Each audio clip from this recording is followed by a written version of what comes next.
চাকরির সূত্রে রেডিওর মাধ্যমে কথা বলে না দেখেই প্রেমে পড়ে যায় একে অপরের প্রতি। তবে কোনো একটা বিশেষ কারণে তাদের দেখা আর হয় না। একসময় মেয়েটি বড় এক ধরনের ট্র্যাপে পড়ে কোমায় চলে যায়, আর মেয়েটির আত্মা টেরির মধ্যে ঢুকে যায়। তবে প্রকৃতির ইচ্ছে আর অসম্পূর্ণ ভালোবাসা সম্পূর্ণ করতে প্রেমিক প্রেমিকার আবারও দেখা হয়ে যায়। অ্যাকশন অ্যাডভেঞ্চার সাইফাইয়ে ভরা তেলেগু মুভিটি আজকে আপনাদের সাথে শেয়ার করব। ফটাফট সাবস্ক্রাইব করে নিন। তো চলুন শুরু করা যাক আজকের মুভির এক্সপ্লেনেশন। হংকংয়ে কিংপং নামের একটি ভিলাতে একজন ডাক্তার একটি মধ্যবয়স্ক ছেলেকে চেক আপের পর তার বাবার কাছে গিয়ে বলে, সময় শেষ হয়ে যাচ্ছে, খুব দ্রুতই আমাদের হার্ট ট্রান্সফার করা প্রয়োজন। আমি জানি আপনি আপনার ছেলেকে অনেক ভালোবাসেন, আমরা চেষ্টাও করেছি, তবে এই কাজের জন্য লিগ্যাল কোনো অনুমতি নেই আমাদের কাছে। আমার কাছে একজন লোকের সন্ধান আছে, তবে তার জন্য প্রচুর অর্থ ব্যয় করতে হবে। লোকটি বলে, আমার ছেলেকে সুস্থ করা প্রয়োজন, টাকার কোনো চিন্তা করো না, তুমি সেই ব্যক্তির ইনফরমেশন আমাকে জানাও। ডক্টর বলে, তার নাম অর্জুন কুমার বর্মা, তার হসপিটালের নাম হোপওয়েল। তখন আমাদের ডক্টর অর্জুনকে দেখানো হয় একটি বাচ্চা মেয়ের সার্জারি করছিল, তবে মাঝখানে সাহেবের কফি খেতে মন চায়, তাই সার্জারি রেখে কফি খেতে বাইরে যায়। মেয়েটির বাবা দেখে জিজ্ঞেস করে, আমার মেয়ের কি অবস্থা ডাক্তার, সার্জারি শেষ, আমার মেয়ে ঠিক আছে তো? অর্জুন বলে, সার্জারি চলছিল, তবে আমি একটু ব্রেক নিচ্ছি। মেয়ের বাবা শুনেই তো বলে, আমার মেয়েটার অবস্থা অনেক ক্রিটিক্যাল, আপনারা নিজেরাই তো বললেন, তাহলে সার্জারির মাঝখানে কেন আপনি ব্রেক নিচ্ছেন? অর্জুন বলে, আমি বলেছিলাম কাউন্টারে $5 মিলিয়ন জমা করতে, মাত্র দুটি কথা বলেছিলাম, তবে শেষ কথাটি কি করে ভুলে গেলেন আপনি? মেয়ের বাবা বলে, আমি আমার ভাইকে ইন্ডিয়াতে পাঠিয়েছি টাকার ব্যবস্থা করতে। অর্জুন বলে, তাহলে ঠিক আছে, মেয়েটার অপারেশন শিডিউল বিকেলে আবার স্টার্ট হবে, যদি আপনার মেয়ে বেঁচে থাকে তো। মেয়ের বাবা অনেক রিকোয়েস্ট করে, তবে শেষমেশ কোনো উপায় না পেয়ে ডক্টরের অ্যাকাউন্টে টাকা ট্রান্সফার করে দেয়। ঠিক এরপরেই এই পাষণ্ড ডক্টর তার অপারেশন শুরু করে। অপারেশন সাকসেসফুল হয়ে যায়। বিহার থেকে ধরে আনা কোনো এক ব্যক্তিকে হত্যা করার পর এই হার্ট নিয়ে মেয়েটির অপারেশন সাকসেসফুল করা হয়েছে। অর্জুনের কাছে হংকং এর বিখ্যাত ড্রাগ ডিলার কিংকং চলে আসে। হ্যাঁ, ইনি সেই ব্যক্তি যার ছেলের অবস্থা খুব করুণ। সে সব ঘটনা খুলে বলে। অর্জুন জানায়, 100 মিলিয়ন দিলে আমি আপনার ছেলের চিকিৎসা করে দেব, 2 দিনের মধ্যেই ডোনারের ব্যবস্থা করে দেব আমি নিজেই। কিংকং জানায়, টাকা নিয়ে কোনো চিন্তা করবেন না, আমি শুধুমাত্র আমার ছেলেকে সুস্থ দেখতে চাই। অর্জুন টাকার ব্যবস্থা করতে বলে আর ডিল কনফার্ম হয়ে যায়। মূলত অর্জুন কোনো ডিল কনফার্ম হওয়ার পরে নিজেদের আন্ডারে থাকা লোকদের মাধ্যমে ইললিগাল ভাবে মানুষদের কিডন্যাপ করে, তার বডি পার্ট ব্যবহার করে। আর ফুল টাকা যদি না দেয়া হয় তাহলে তো দেখলেন, অপারেশন মাঝ রাস্তায় ছেড়ে দিতে দ্বিধাবোধ করে না। কি বোঝা গেল অর্জুনের ব্যক্তিত্ব? অর্জুন তার টিম মেম্বারদের নিয়ে নতুন টার্গেট ধরার জন্য সার্চ করতে থাকে। আসলে আমাদের রোগীরা ডাক্তারের কাছে গেলেই তো তারা নানা ধরনের টেস্ট দেয়, যা আমরা করাই, এবং এই রিপোর্ট হসপিটালে থেকে যায়, যার ইনফরমেশন এরই ভুল প্রয়োগ করছে এই কসাই নামের ডাক্তাররা। ডোনারের খোঁজ করতে করতে ইন্ডিয়ার একটি মেয়ের সন্ধান পায়। অন্য ডাক্তার বলে, পার্শ্ববর্তী দেশ থেকে আনলে ঝামেলা হবে না, তবে অর্জুন তো এত বছর ধরে কাজ করছে, অনেক সমস্যার সম্মুখীন অবশ্যই হয়েছে, তার সমাধানও করেছে। তাই সে বলে, আগামী 24 ঘন্টার মধ্যে এই মেয়েকে এখানেই চাই আমি, যদি কোনো সমস্যা হয় আমি নিজে হ্যান্ডেল করব। তখন দেখা যায় অর্জুন যাকে টার্গেট করেছে সেই মেয়েটি একটি বাসে করে ভাইজ্যাক যাচ্ছিল। তখন তার মা তাকে ফোন দেয় আর জিজ্ঞেস করে, কোথায় তুই? ছেলে পক্ষরা রওনা করেছে।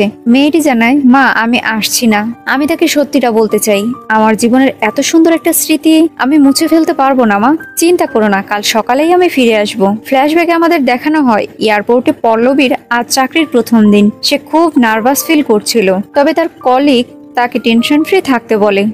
তখন আমরা মুভির নায়ক ক্যাপ্টেন আদিত্যকে দেখতে পাই, যে কিনা সমুদ্র থেকে 20,000 ফুট উচ্চতায় ভ্রমণ করছিল। কো পাইলটকে পল্লবী ল্যান্ডিং সিকোয়েন্স এর ব্যাপারে ডিরেকশন দিচ্ছিল, তবে সেখানে একটু গোলমাল পেকে যায়, আর পল্লবীও নতুন, সে তো টেনশনে পড়ে যায়। বিষয়টি বুঝতে পেরে যায় আদিত্য, তাই নিজেই পল্লবীর সাথে কথা বলে আর বলে, হয়তো আজকে আপনার প্রথম দিন, তাই তো? পল্লবী হ্যাঁ বললে আদিত্য পল্লবীকে অভিনন্দন জানায় চাকরির প্রথম দিনের জন্য। তাদের দুজনের মধ্যে কথাবার্তার মাধ্যমে সমস্যার সমাধান হয় এবং ফ্লাইটটি সেফলি ল্যান্ডিং করে। খুশি মনে আমাদের পল্লবী তো অনেক কিছুই ভেবে নেয় আদিত্যর ব্যাপারে। আসলে সে ইমপ্রেস হয়ে যায় আদিত্যর প্রতি, তাই সে আদিত্যকে দেখতে চায়।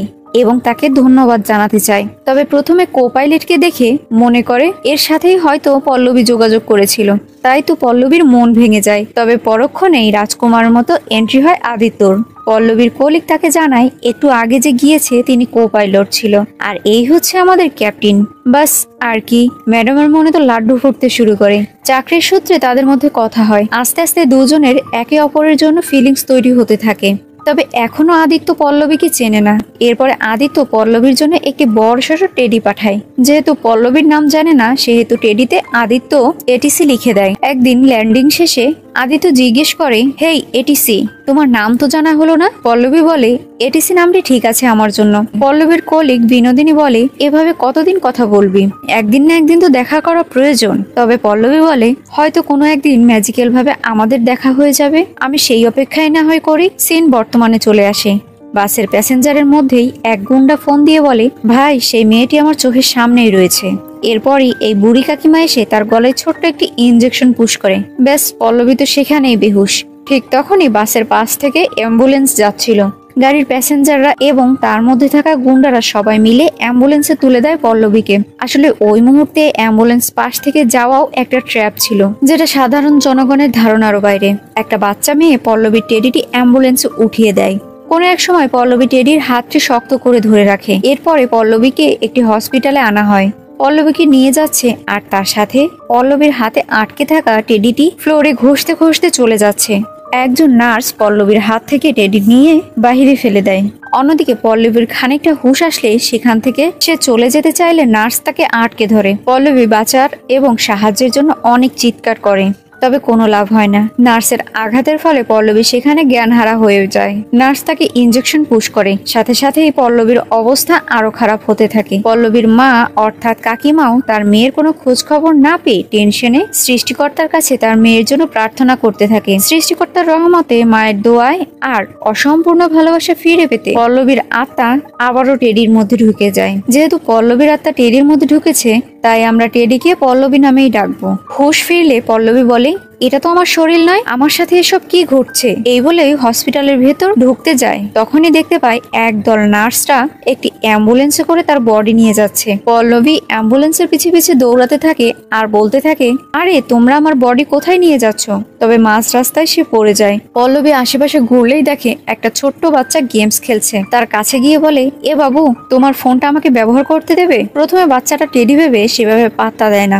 এরপরে বলে, আমাকে 2 মিনিট সময় দাও, গেমসটা একটু শেষ করে নেই। এরপর বাচ্চাটি বলে, হ্যাঁ টেডি বলো, কি হয়েছে? টেডি বলে, তুমি আমাকে দেখে অবাক হলে না? বাচ্চাটি বলে, ও মা, এতে অবাক হওয়ার কি আছে? কত মুভিতেই তো তোমাকে দেখেছি, এটা তো কোনো নতুন কিছু নয়। টেক ইট ইজি ইয়ার। এই নাও, ফোন চেয়েছিলে না? পল্লবী ফোন হাতে নেয়, তবে একটি পুতুলের স্পর্শে তো আর ফোন ঠিকঠাক ভাবে চলবে না। তাই বাচ্চাটি আবার ফোন নিয়ে বলে, আমাকে দাও। কোথায় ফোন দিতে হবে আমাকে বলো। পল্লবী বলে, কি করব কিছুই বুঝে উঠতে পারছি না। মাও টেনশনে আছে, তাকে জানাবো নাকি বন্ধুদের সাথে যোগাযোগ করব বুঝতে পারছি না। শেষমেশ বলে, আমাকে ডেলিভারি করার ব্যবস্থা করো তো। এদিকে আদিত্যর পাশে তার অফিস কলিগ সিমুলেটরের মাধ্যমে প্লেন চালানোর চেষ্টা করছিল। অফিস কলিগের নাম ছিল সারা, তবে তার অভিজ্ঞতা খুবই বাজে। তাই সে আদিত্যকে রিকোয়েস্ট করে সে কি সত্যি সত্যি পাইলটের ট্রেনিং দিবে তাকে। তবে আদিত্য বলে, প্যাসেঞ্জারদের শেষ করার জন্য তোমাকে ট্রেনিং দেব। মেয়েটি আসলে আদিত্যকে খুব পছন্দ করে, তবে এই বিষয়টি আদিত্য তেমন পাত্তা দেয় না। যাই হোক, তখনই আদিত্য ড্যান্সিং মামু চলে আসে। জাস্ট মজা করলাম। দুজনে একসাথে লাউড স্পিকারে গান চালিয়ে মিষ্টি পানি খেতে খেতে বাড়ির দিকে গাড়ি চালাতে থাকে। ডেলিভারি ম্যান ফোনে কথা বলতে বলতে গাড়ি থামিয়ে রাগের বসে পল্লবীকে তুলে আছাড় দেয়। পল্লবী উঠে তাকে বলে, আরে ভাই, মাঝ রাস্তায় কেন নামিয়েছ? আমাকে আমার সঠিক ঠিকানায় পৌঁছে দাও। বাস, এই অন্ধকার রাতে টেডির কথার পাতে বেচারি ডেলিভারি ম্যান তো ভয় আর আতঙ্কে দৌড়ে পালিয়ে যায়। বেচারা পল্লবী অসহায়ের মতো হাঁটতে হাঁটতে বলে, আমি কি করেছি? আমাকে দেখে ভয় পাওয়ার কি আছে? পল্লবী সুন্দর করে হাঁটতে হাঁটতে হঠাৎ করে বলে ওঠে, ও মাই, না না, গড বলেনি, ডগ বলেছে। তার সামনে অনেকগুলো কুকুর ছিল। আর কি, বেচারারা পল্লবীকে দৌড়ানি দেয়। পল্লবী দৌড়াতে থাকে আর সাহায্যের জন্য চিৎকার করে। ঠিক সেই মুহূর্তে পল্লবীর হাত টেনে ধরে আমাদের আদিত্য সাহেব। নায়িকা বিপদে পড়েছে, নায়ক না আসলে কি আর হয়? ফিলিংসটা তো বুঝতেই পারছেন পল্লবীর, তার কেমন লাগছে। পথের মধ্যে পল্লবী কয়েকবার বলে, আদিত্য, তোমার সাথে আমার জরুরি কিছু কথা আছে। তবে মামা ভাগ্নে কেউই তেমন পাত্তা দেয় না। তারা তো লাল পানি খেয়ে সবকিছুই এখন স্বপ্ন মনে করছে। বাড়ি আসার পর পল্লবী আদিত্যকে বলে, এই আদিত্য, তোমার কি মনে আছে আমাকে তুমি একটি মেয়েকে উপহার দিয়েছিলে? আমাদের মামু বলে ওঠে, আমার ছেলে তো যতজনের সাথেই ডেটিং করেছে তাদের সবাইকেই এই টেডি গিফট করেছে। তখন আদিত্য নেশার ঘরে বলে, আরে মামা, এই টেডি বিয়ারের সাথে মেয়েদের শৈশবের একটি সুন্দর স্মৃতি জড়িত থাকে। এটা গিফট করা জাস্ট একটা ট্রিক, মেয়েদের মনে নিজেদের জন্য সফট কর্নার জাগানোর জন্য। এ কথা শুনে পল্লবী নিশ্চুপ হয়ে যায়। সিন তখন 2 বছর ফ্ল্যাশব্যাকে চলে যায়। পল্লবী ডিউটি করছিল।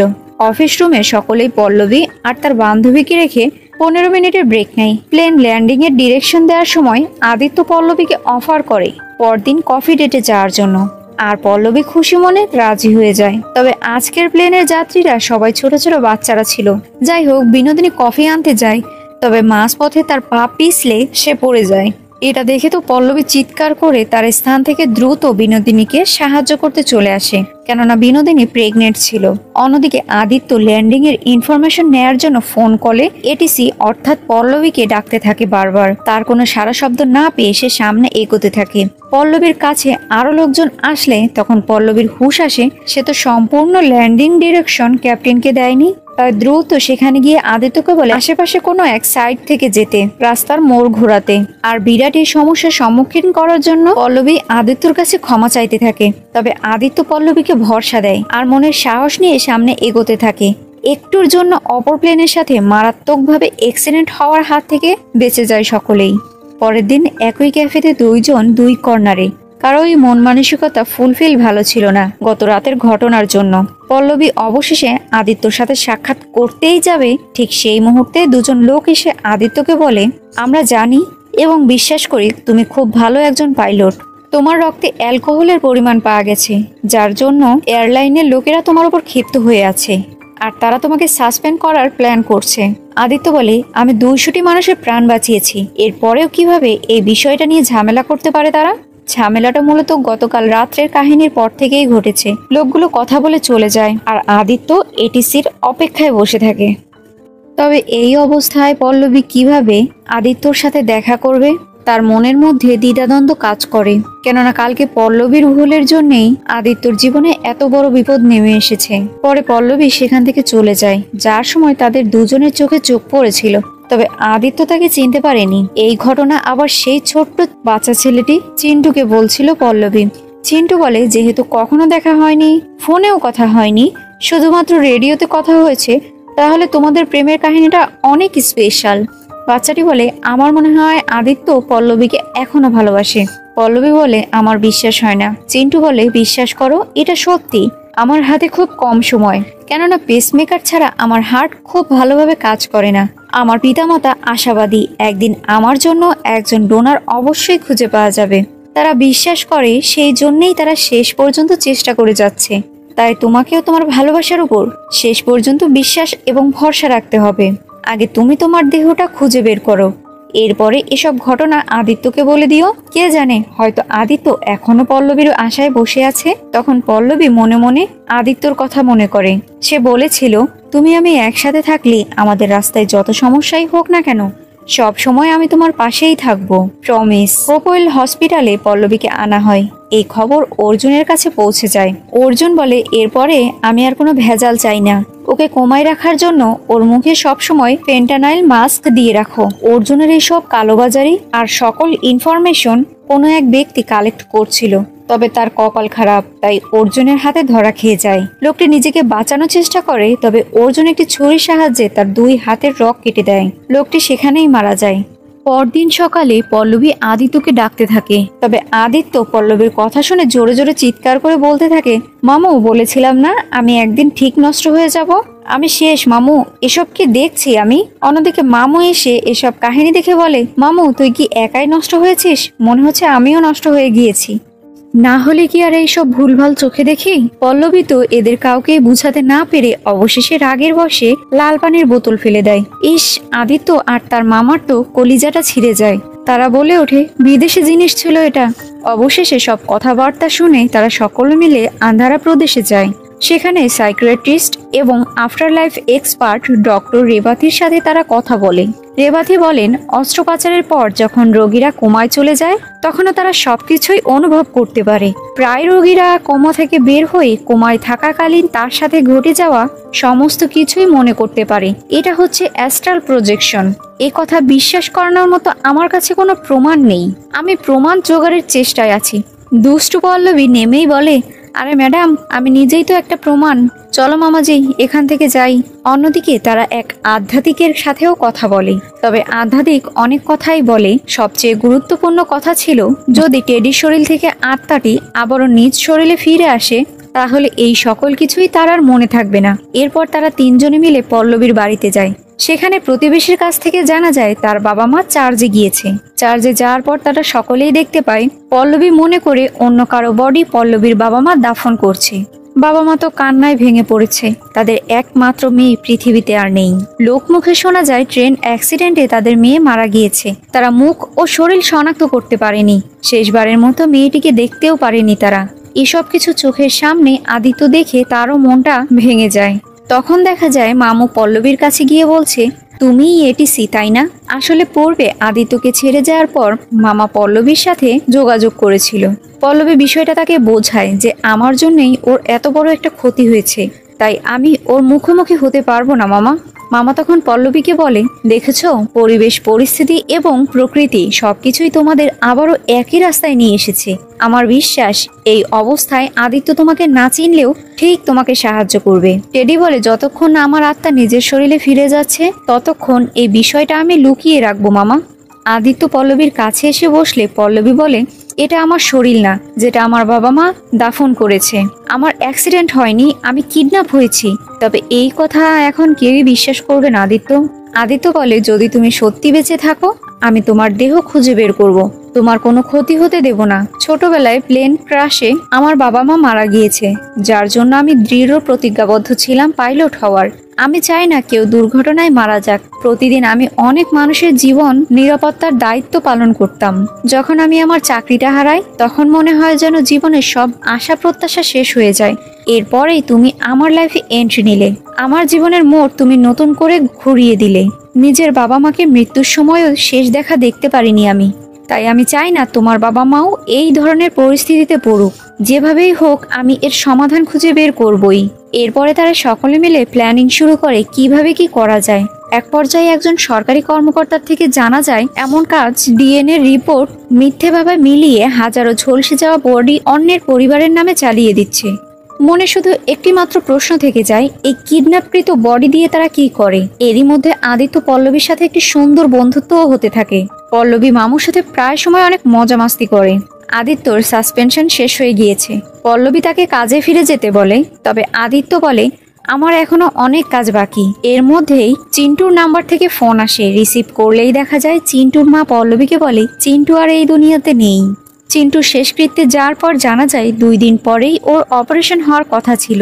তবে হুট করেই এই খবর আসে যে ওর অ্যাক্সিডেন্ট হয়েছে। তবে শেষ মুহূর্তেও চিন্টুর চেহারাটা তার বাবা মা দেখতে পারেনি। বাড়ি গিয়ে আদিত্য, মামু এবং পল্লবী আলোচনায় বসে। তবে একটা বিষয় কনফার্ম হয়ে যায়, পল্লবী আর চিন্টুর ঘটনা প্রায় সেম। তাদের বাবা মা মৃত্যুর শেষ সময় তাদের চেহারা দেখতে পারেনি, আর একই হসপিটালে একই ঘটনা ঘটেছে। আদিত্য বলে, হয়তো তোমার মতোই চিন্টু তাদের আন্ডারে চলে যাচ্ছে। কোনো একটা ক্লু খুঁজে বের করো যার মাধ্যমে আমরা চিন্টু পর্যন্ত পৌঁছে যেতে পারি। পল্লবী অনেক ভেবেচিন্তে মনে করে চিন্টুর শরীরে পেসমেকার রয়েছে। এরপরে তারা সকলে মিলে একটি প্ল্যান করে। আদিত্য পল্লবীকে নিয়ে হসপিটালে বসে থাকে। পল্লবীর শরীরে চিন্টুর নামে গিফটের কথা লেখা থাকে এবং পাশেই পেসমেকারটিও থাকে। যেই আদিত্য পল্লবীকে রেখে একটু দূরে সরে যায়, অমনি রিসেপশনে থাকা একটি মহিলা নার্সকে ফোন দিয়ে বলে, চিন্টু নামে একটি গিফট এসেছে। নার্স দ্রুত পল্লবীকে নিয়ে একটি রুমের ভিতর গিয়ে ডক্টর রেড্ডিকে ফোন করে জানায়, স্যার, নকল চিন্টুর শরীরে কি পেসমেকার দেয়া হয়েছিল? না, মানে চিন্টু নামে একটি গিফট এসেছে, সেখানে পেসমেকারও রয়েছে। তার মানে হয়তো কেউ আমাদের ইলিগ্যাল কাজের কোনো সূত্র পেয়ে গিয়েছে। স্যার দ্রুত চিন্টু সম্পর্কে থাকা কম্পিউটারের সকল তথ্য ডিলিট করে দিতে বলে। নার্স ডিলিট করতেই যাবে, সেই মুহূর্তে পল্লবী তাকে পেছন থেকে গলা চেপে ধরে। কোনোভাবে নার্স ছাড়া পায়। তবে যখন দেখে একটি টেডি ছাড়া রুমে কেউই নেই তখন সে অবাক হয়ে যায়। অন্যদিকে ডাক্তারের নাম রেড্ডি শুনে মামু অপারেশন থিয়েটারের মধ্যে ঢুকে যায় আর ডক্টর রেড্ডিকে খুঁজতে থাকে। তবে দেখা যায় সেখানে কয়েকজন রেড্ডি নামের ডক্টর রয়েছে। পল্লবীর কাছ থেকে ঠিকানা শুনেই আদিত্য দ্রুত হসপিটালের বি ব্লকে ঢুকতে চায়, তবে তাকে বডিগার্ডরা বাধা দিলে তাদেরকে মেরে সেখানে চলে যায়। ঢুকেই সামনে দেখে বলে, আরে বডি, তুমি এটা কি করেছো? পল্লবী বলে, আমি ওকে ওর রিটার্ন গিফট দিয়েছি। এরপর তারা কম্পিউটারের সাহায্যে পেসমেকারের ইনফরমেশন নিয়ে বুঝতে পারে চিন্টু এখনো জীবিত রয়েছে। তাই তারা ডক্টর রেড্ডিকে খুঁজতে যায়। এতগুলো রেড্ডির মধ্যে আসল রেড্ডিকে চিনতে না পেরে নার্সের গ্যালারি চেক করেই পল্লবী বুঝে যায় এই যে হচ্ছে আসল রেড্ডি, যার সাথে নার্সের অবৈধ সম্পর্ক রয়েছে। তাকে নিয়ে তারা পোর্টের উদ্দেশ্যে রওনা করে। মাঝপথে রেড্ডি তার মোবাইল ওয়াচের সাহায্যে সতর্কবার্তা অর্জুনের টিম মেম্বারদের কাছে দিয়ে দেয়। সঠিক স্থানে এসে আদিত্য রেড্ডিকে নিয়ে এবং পল্লবী মামুর সাথে চিন্টুকে খুঁজতে থাকে। একসময় আদিত্যর ওপর গুন্ডারা হামলা করে। এর মাঝে পল্লবী ফোন করে বলে, কোন সাইডে যাব বুঝতে পারছি না, এক এক সাইডে এক এক জিনিস। আদিত্য বলে, কোল্ড স্টোরেজ সাইডে যাও। তবে সত্যি সেখানে গিয়ে একটি বক্সের মধ্যে চিন্টুর দেহকে খুঁজে পায়। একটু পরেই দেখা যায় মামু এবং আদিত্য চিন্টুর দেহকে খুঁজে পেয়েছে। তখনই পল্লবী আদিত্যকে ফোন দেয়। আদিত্য বলে, তুমি কোথায়? পল্লবী বলে, আমি অন্য কোনো রাস্তা খুঁজে না পেয়ে কন্টেইনারের মধ্যে একটি খালি বক্সের স্টিকার অদল বদল করেছি, তাই ওরা আমাকে চিন্টু ভেবে নিয়ে যাচ্ছে। আদিত্য জিজ্ঞেস করে, বক্সটি কোথায়? পল্লবী কোনো উত্তর দিতে পারে না। আদিত্য বলে, কোনো আওয়াজ শুনছো? পল্লবী বলে, না তো। তখন কন্টেইনারের মধ্যে একজন লোকের কথার মাধ্যমে বোঝা যায় অর্জুনের কাছে যখন বিপদ বার্তা চলে গিয়েছিল তখন অর্জুন প্ল্যান চেঞ্জ করে এই কন্টেইনারের থাকা সকল মালামাল প্লেনে করে নিয়ে আসতে বলে। লোকটির কথায় এও বোঝা যায় এই মালামালগুলো হংকং এ যাবে। পল্লবী আদিত্যকে বলে, আদিত্য, তুমি আমাকে বাঁচাতে আসবে তো? তখনই পিংপং আদিত্যকে বলে, যে টাকা তুমি চেয়েছিলে আমি তোমাকে দিয়েছি, তাই আমার ছেলের যেন কোনো ক্ষতি না হয়। আদিত্য বলে, কোনো সমস্যা হবে না, অতি দ্রুতই অপারেশন সাকসেসফুল হবে। আদিত্য পল্লবীর প্রশ্নের উত্তরে বলে, আমি যাকে ভালোবেসেছিলাম তাকে আমি হারিয়ে ফেলেছি, তবে দ্বিতীয়বার এটা আর আমি হতে দেব না। তুমি সাবধানে থেকো, আমি অবশ্যই আসবো তোমাকে বাঁচাতে। এ কথা শুনে কোমায় থাকা পল্লবীর চোখ থেকে পানি ঝরে পড়ে। এরই মধ্যে তাদের ফোনের কানেকশন কেটে যায়। ভিডিওটি অনেক বড় হয়ে যাওয়ার কারণে না চাইতেও মুভিটা 2 পার্টে বিভক্ত করতে হচ্ছে। যদি এর পরের পার্টটা দেখতে চান অবশ্যই কমেন্ট করে জানাবেন। আর হ্যাঁ, ভিডিওটি ভালো লাগলে লাইক, কমেন্ট, শেয়ার এবং সাবস্ক্রাইব করবেন। ধন্যবাদ।